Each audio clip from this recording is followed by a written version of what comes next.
요즘 날씨가 매우 덥습니다. 우리 사람들도 힘든데, 꿀벌들도 더워서 아주 지쳐 나가는데, 어, 꿀벌응애 혹은 뭐, 진드기라고 불리죠?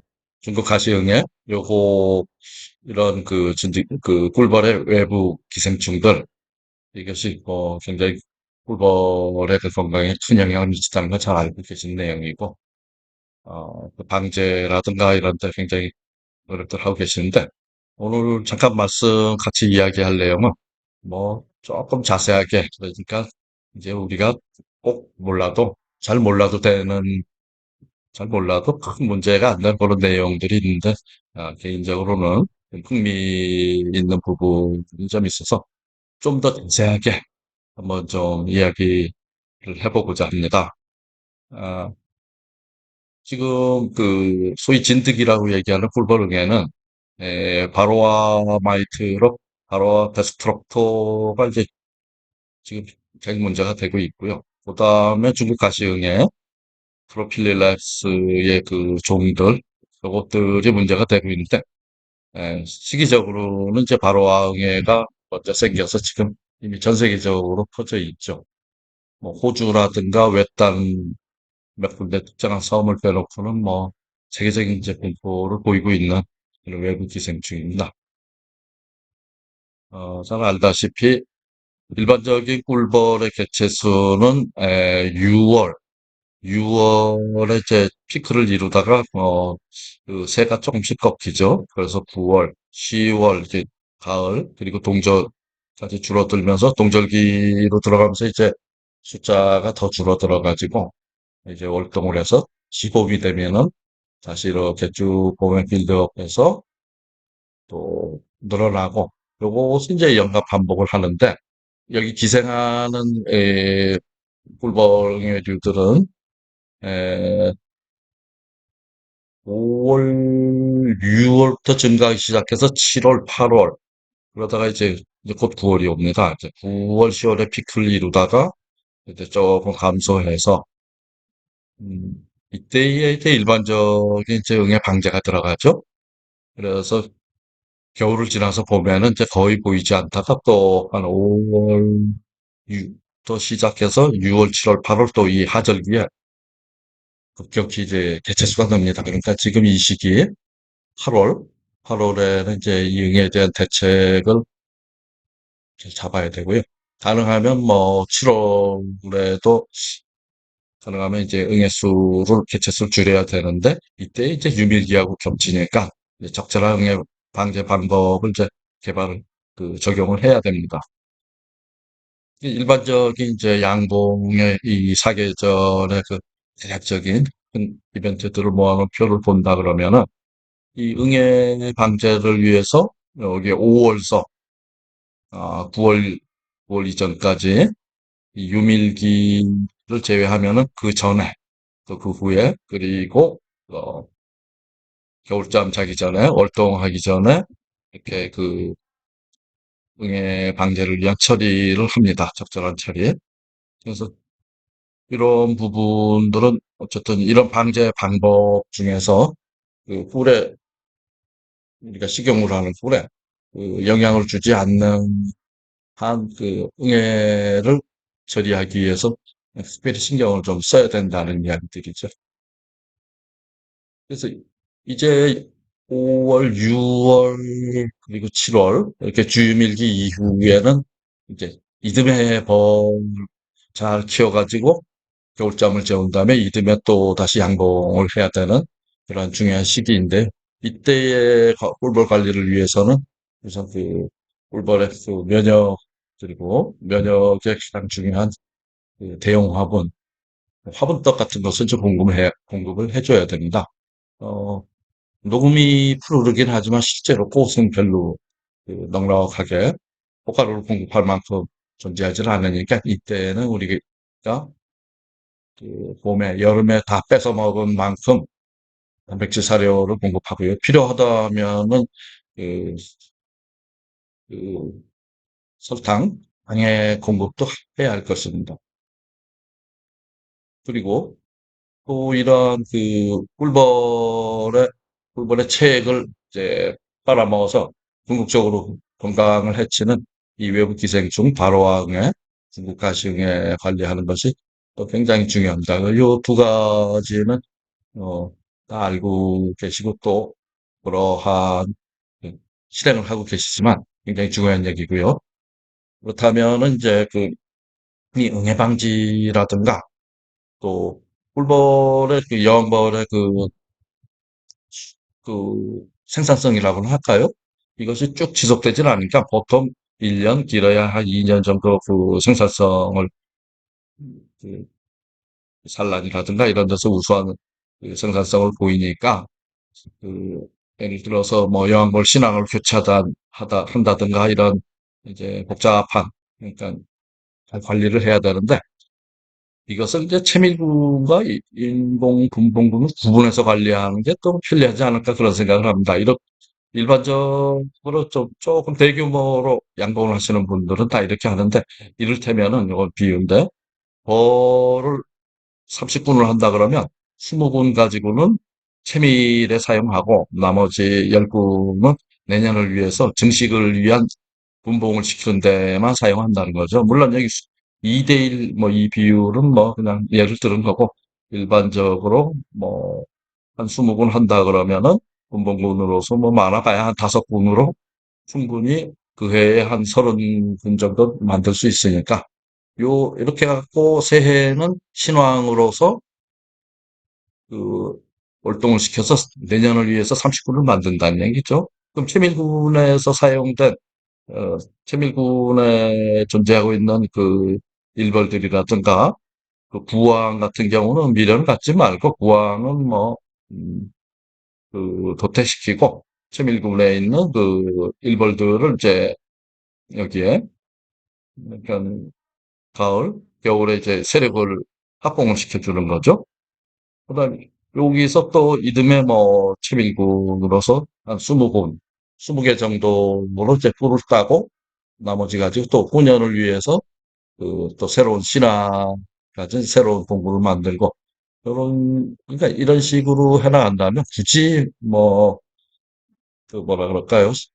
부항을 교체하고 뭐 복잡하게 할 필요 없이 음, 물론 그 여러 가지 그 생산성이나 비용에서 조금 차이는 날지 모르겠지만 부업이나 취미 양봉을 하는 그런 입장에서는 그냥 여러 시스템을 그대로 이어나가는 것도 좀 괜찮을 것 같아요. 저도 그거를 한 30분 정도 유지하고 있는데, 더 이상 많이 하는 거는 뭐, 체력도 안 되고, 그렇다고 뭐, 전업으로 이걸 하는 입장이 아니니까, 그런 시스템을 유지해 가면서 하고 있습니다. 편리하죠? 그래서 이 채밀구라는 이제 꿀이 식품이니까, 그 응애 컨트롤을 위해서 뭐 여러 가지 약을 쓰고 이런 것은 대단히 곤란하다고 판단하고 있습니다. 그래서 유밀기 동안에 수폴집을 이용해서 외부 기생충을 관리한다. 그러니까 띄어내면은 응애 수가 완전히 다 없어지지는 않지만 그 피해를 주지 않을 정도 그 이하로 숫자가 줄어든다는 얘기죠.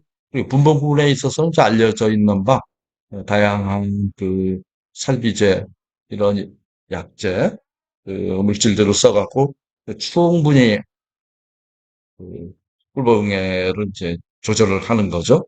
물론 분봉구에서도 어느 정도 꿀이라든가 이런 게 나오겠지만 그건 이제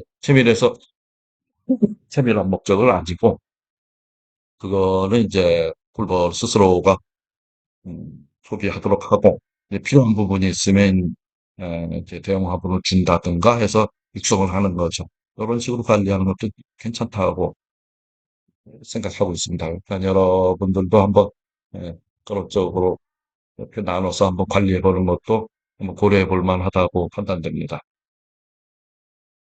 우선 그 찐득이라고 우리가 부르죠, 주로. 이제 발화응애를 얘기하는데 발화응애에 대해서 한번 들여다보겠습니다. 발화응애에 대해서 그 트렌즈 인 페로사이톨로지라는 그런 그 학술 잡지에서 2020년도에 발행된 겁니다. 거기 있는 내용들이 그 리뷰, 또 총괄적으로 리뷰해 놓은 그런 논문들인데, 거기서 그 일부분, 그저, 이분들이 열심히 조사해 놓은 걸 제가 보고 이렇게 한번 들여다봤습니다. 그러니까 이 찐득이라는 놈이 원래 우리가 알고 있는 토봉, 아시아종 벌에서 그 서양종 벌로 그 이동해서 이제 적응해서 지금 전세적으로 퍼져 있는 그런 상태라는 거죠. 그 기원이 특히 그 유전자 분석을 해보니까 한국형 K1이 가장 널리 확산돼 있다. 그래서 이 찐득이는 원래 우리나라 토종벌에서 나와가지고 전 세계로 퍼졌는데, 뭐, 국위선양까지는 아니래도, 어쨌든, 이런, 그, 기온이 이제 한국, 이것이 이제 전 세계적으로 가장 이제 우점종으로 돼 있고요. 그런 내용이 있습니다. 그리고 가만히 보면, 주변에, 예를 들어, 바로와 이 찐득에 감염된 감염본군이 이제 세력이 점점 약해져서 이제 그냥 붕괴돼 버리면, 이 옆에 있는 벌통으로 그 비정상적으로 그 찐득이가 확 급증을 합니다. 음.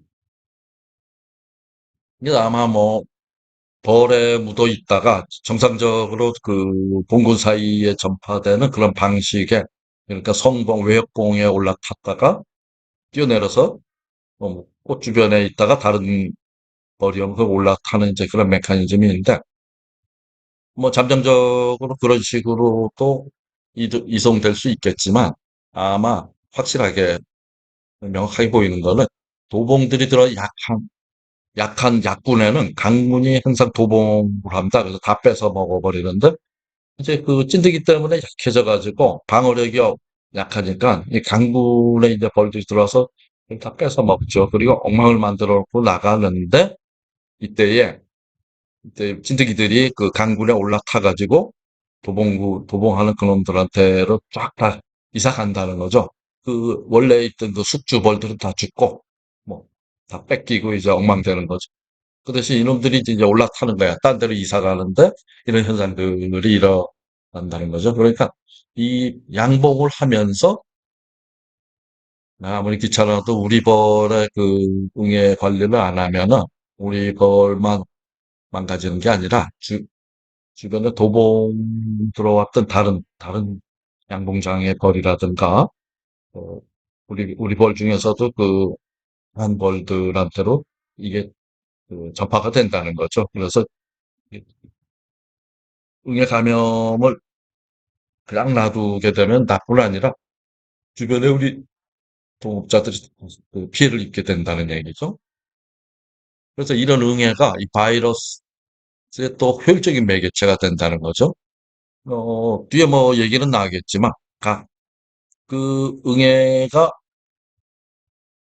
원래 있던 그 벌에서 상처를 내고 거기서 이제 지방체를 빨아먹으면서 거기 원래 그 벌이 감염돼 있던 그 바이러스를 먹게 되고 섭취한 다음에 이놈이 이제 다른 놈한테 또 들어가서 또 상처 내고 또 그 흡집을 체액을 빨아먹는 중에 그걸 전파시킨다는 거죠. 물론 이런 것 중에 직접 이렇게 묻어서 가는 것도 있고 응애라는 것을 거쳐서 매개체로서 생물학적인 매개자도 되고 뭐 이런 그 메커니즘에 의해서 응애가 있다 그러면은 그 응애를 통해서 돌벌의 바이러스들이 그 파가 되는데 아주 그 직접적인 아주 효율적인 매개체가 된다는 얘기죠.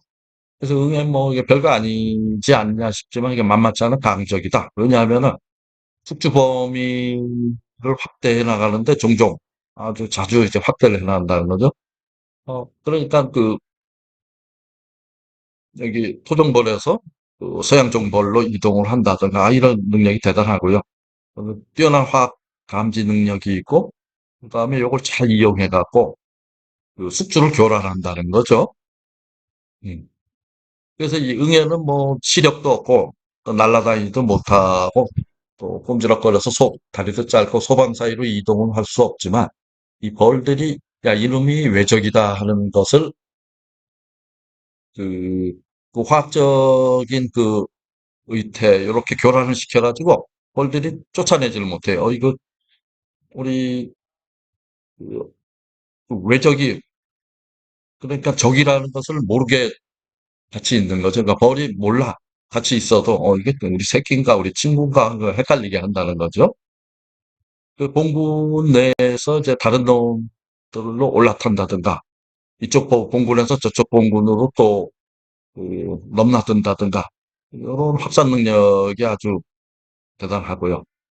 그 다음에 자기 알을 낳아서, 응에 알을 낳아서, 이제 이놈이 성숙하고, 그 다음에 또 교미할 수 있도록 이것이 이제 도와준다는 거죠.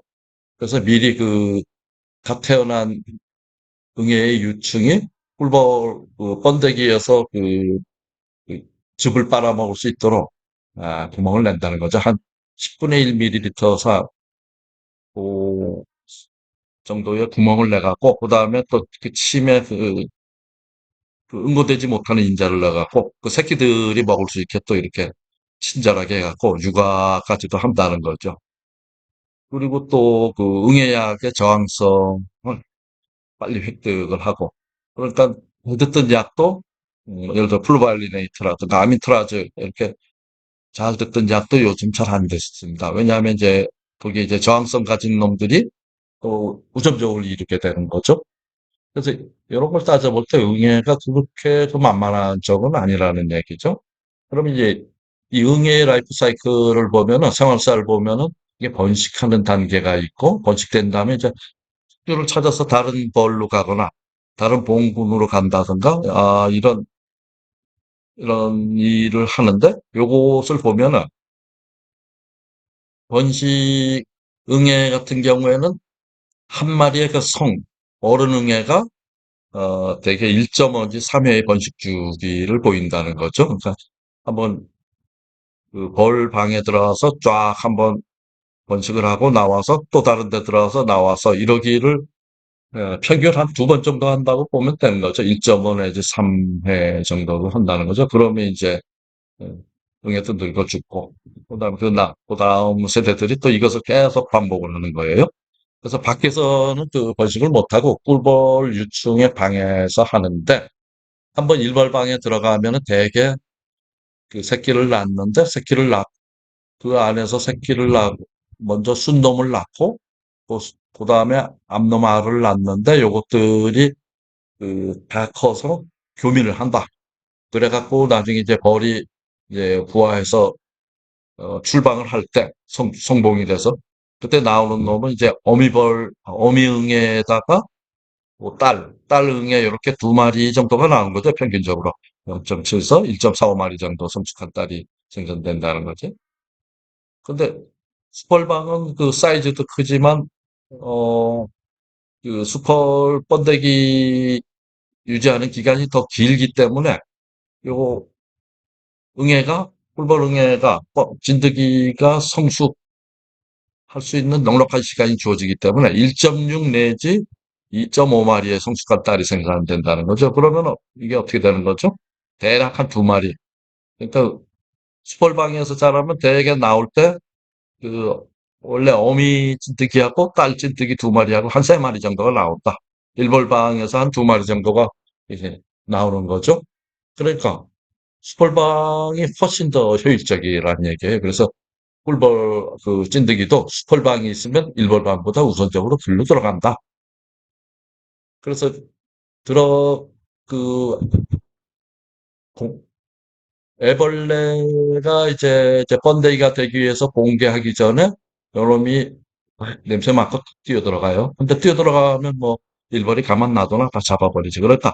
뛰어 들어가서 그 유충의 바닥으로 기어 들어가서 그 밀크 젖 바닥에 싹 잠수해서 숨어 있으면서 페리트림이라는 이제 빨대 비슷하게 생긴 거를 쫙 내밀어서 이제 우리 스쿠버 다이빙 할 때, 공기 구멍을 물 밖에 내놓고 하잖아요. 스킨 스쿠버 할 때. 그런 거를 내놔서 싹 숨을 쉬고 있어. 은신해갖고. 왜냐하면 이제 일벌들한테 들키면 이제 끌려 나갈 테니까. 그래서 완전히 이제 뚜껑을 닫아버리면, 이게 봉개를 해버리면, 그때부터 이제 알을 낳는 거죠. 그래서 번데기 구멍을 뚫어가지고 번데기에 그 상처를 내가지고 거기서 자꾸 이제 빨아먹기 쉽게 해놓은 거죠. 그래서 그 새끼들이 자기도 빨아먹지만 새끼들도 빨아먹게 이렇게 해놓는다는 거죠. 또 여기서 그 처음에 수컷을 하는데 무성생식을 하게 됩니다. 그러니까 그 무정란을 제일 먼저 낳아요. 그래서 그 무정란이 이제 수컷이 되고, 그 다음에 이제 암컷을 그한 30시간 간격으로 암컷용 알을 낳는데, 네, 수컷은 이제 단수체죠. 염색체가 7개밖에 안 되고, 암컷은 14개의 염색체가 되는데, 이렇게 해가지고, 되게 뒤에 그림에서 나오긴 하겠지만, 한 60시간 만에 수컷을 먼저 나오고, 그다음 30시간 만에 쭉쭉 나와서 얘네들이 성인이 되면 교미를 해서, 그다음에 이제 이 벌들이 출방할 때까지 계속 그 교미를 해서 이제 성숙을 하는 거죠. 이 단계가 이제 번식 단계고요. 확산 단계는 이제 이렇게 나와가지고 또 이사를 가야죠, 뭐. 그래서 어린 벌들이 출방할 때 등에 업혀서 나와요. 기어 나오는 게 아니라. 그러면 그 안에 그 미성숙한 것들을 이제 다른 벌들이 다 접수해버리게 되죠. 그런데 그 번데기 유충의 그 체액만 빨아먹는 게 아니라 성봉에 붙어서도 그 체저 사이에 끼어서 이제 즙을 빨아먹는 거죠. 상처를 내가지고. 그래, 그렇게 하면은 이제 그 찐득이의 난소가 이제 활성화돼 갖고 그 정자를 정자 주머니를 이제 성숙시킨다 뭐 그런데 어쨌든 성봉에서도 이제 즙을 빨아먹다가 또 적당한 그 봉개하기 직전인 그쪽으로 그 소방 속으로 이제 뛰어들어가는 거죠. 그래서 또 번식을 시작하고 아니면 다른 녀석한테 올라타거나 이제 차를 갈아타는 거죠. 그래서 이제 그런 식으로 확산이 되는 거죠. 이놈들은 먹고 이제 똥을 싸는데 주로 그 부화진이 그 주가 되고 있습니다. 요거는 이제 그 단백질이 풍부하고 물이 적은 그 식단이라는 그 증거가 되는데요. 이런 그 꿀벌의 단백질, 그러니까 그 지방체를 먹어서 그 단백을 이용해서 응의 알 생산을 하는 거죠. 그래서 이렇게 보면은 이런 응애나 중국 가시응애 같은 것들이 많이 그 번식하고 있는 소비를 보면은 소비에 하얀 이렇게 조그만 그래듈 같은 것들이 보입니다. 그 구안인 그 그래듈들이죠. 그러니까 그놈들의 분별이죠. 주로 단백질 먹으니까 이런 거. 그다음에 요산, 뭐 카페인, 뭐 하이폭산틴 이런 것들도 미량 들어가 있다. 그런데 주로 구안인 이렇게 들어가 있어서 뭐 하얀 가루 같은 게 이렇게 소방 또 벽 같은 데 묻어 있다 하면 이제 틀림없어요. 이놈들이 싼 똥이라고 봐야지. 배설물. 그리고 벌의 그 껍데기죠. 외골격. 그 큐티클의 그 화학적인 차이로 이놈들이 이게 내역봉인가 외역봉인가 이제 구분을 할 수 있다는 거죠. 그래서 그 봉분대 응애 수가 많지 않으면 주로 이제 내역봉에 기생해 갖고 이제 번식을 한다는 거죠. 근데 충분히 많다. 하면은 이놈들이 그 외역벌에 부착을 한다는 거죠. 외역벌에 부착해서 바깥으로 날라다니는 게 이제 외역벌이죠. 그래서 다른 봉분으로 확산을 하게 된다는 거죠. 아무튼 뭐 재밌는 내용입니다. 그래가지고 이 기생된 유충은 그 내역 기간이 단축되고 성숙이 가속된다. 그러니까 정상적인 그 내역 유충들은 우리가 알다시피 한 3일 동안의 알 단계를 거치면 이제 구더기 비슷한 그 라비죠. 라바의 단계를 6일을 거치고 그다음에 10일, 20일에서 12일 빼면은 어떻게 되나요? 10, 음, 아, 9일을 빼야 되지? 9를 빼면 12일인가요? 12일인가? 그동안 이제 번데기 단계, 그러니까 퓨파 단계를 거쳐서 그다음에 성봉이 출방하게 되는데 이런 놈들이 그 응애가 감염되면은 이렇게 성봉이 돼서 나온 놈들이 또 한 21일, 3주 정도 이제 새끼들도 돌보고 청소도 하고 이제 그 단계별로 하다가 외역 활동을 하는데 이게 확 짧아진다는 거죠. 그러니까 어린 놈이 집안일은 안 하고 어린 놈이 빨리빨리 성숙해서 음, 밖에 나가서 이제 먹을 걸 외역을 한다는 거죠. 그렇다면 이제 그, 그 새끼들을 충실하게 키워야 이 봉군이 튼튼해지는데 관리를 제대로 안 하고 밖에 나가서 이제 응애 확산에만 이제 기여를 하게 되는 거죠. 그러면 그 봉구는 점점 약해지는 거죠. 그, 그 어른들이 이제 케어를 안 해주니까 얘네들이 제대로 못 자라고 그래서 봉군이 결국 약해지는데 이 기생충과 숙주 간의 관계에서 제가 보기엔 벌과 꿀벌 응애 간에는 아직 서로 잘 적응돼 있지는 못하는 것 같아요.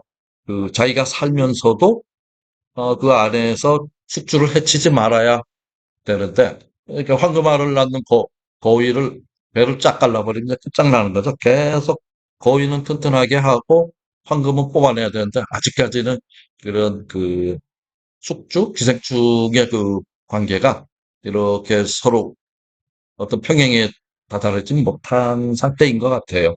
그러니, 나중에 이제 이게 벌들이 다 죽어버리면, 자기들도 죽을 거 아니에요?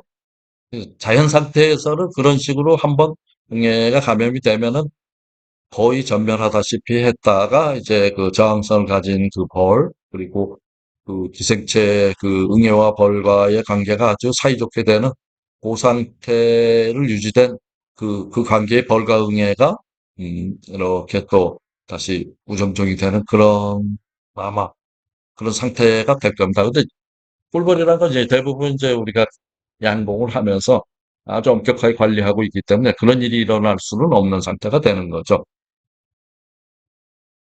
또 이것이 이제 바이러스 전파를 하는데 전파를 시키는데 이 찐드기와 관련된 바로아응이와 관련된 바이러스는 예를 들어서 벼- 그 바이러스 감염된 숙주, 유추, 꿀벌을 뜯어 먹다가 그 입으로 다른 녀석을 또 뜯어 먹고 하니까 기본적으로 모든 바이러스의 전파가 가능하지만 예, 꿀벌에서 바이러스를 먹고 본인한테서 찐득에서 증식하고 그놈이 다른 꿀벌을 빨다가 습집을 하다가 또 옮겨주는 그런 이제 찐득이 그리고 매개체의 관계가 가장 명확한 것은 이제 날개불구 바이러스 혹은 급성 벌마비 바이러스 요것만이 명확한 벡터 그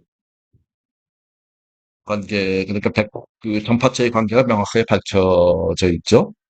그래서 이 날개불구 바이러스가 봉군을 약화시키면 이게 약화되면 이제 방어력이 집단 방어력이 깨지니까 도봉이 유발되는 거죠. 그러면 그를 통해서 강군에 재차 침입하고 이런 과정이 계속 이제 반복이 되는 거죠. 이제 도봉이 그 나름대로도 큰 문제가 있지만 이게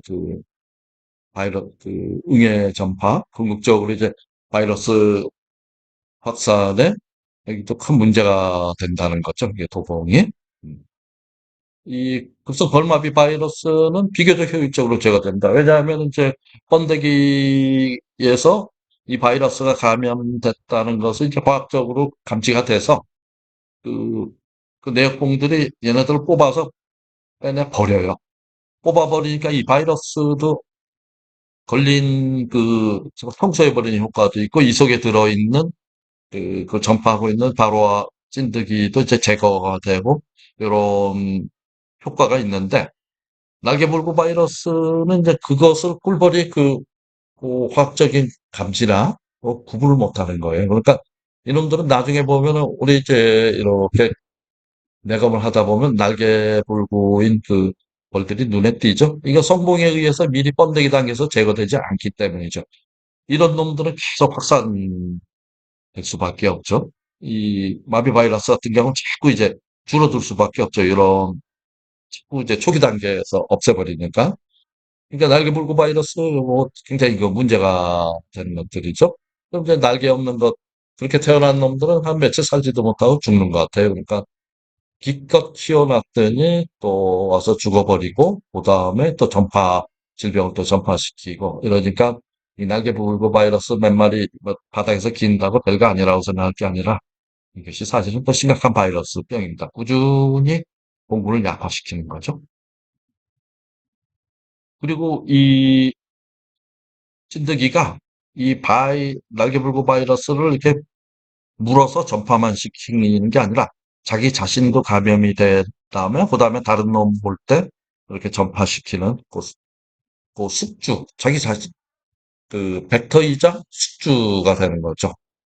그래서 이제 그 찐득이가 이런 날개볼고 바이러스나 사쿠르드 바이러스 있죠. 난충보화 바이러스 모두에서 행동적으로 이제 영향을 받는다 그래요.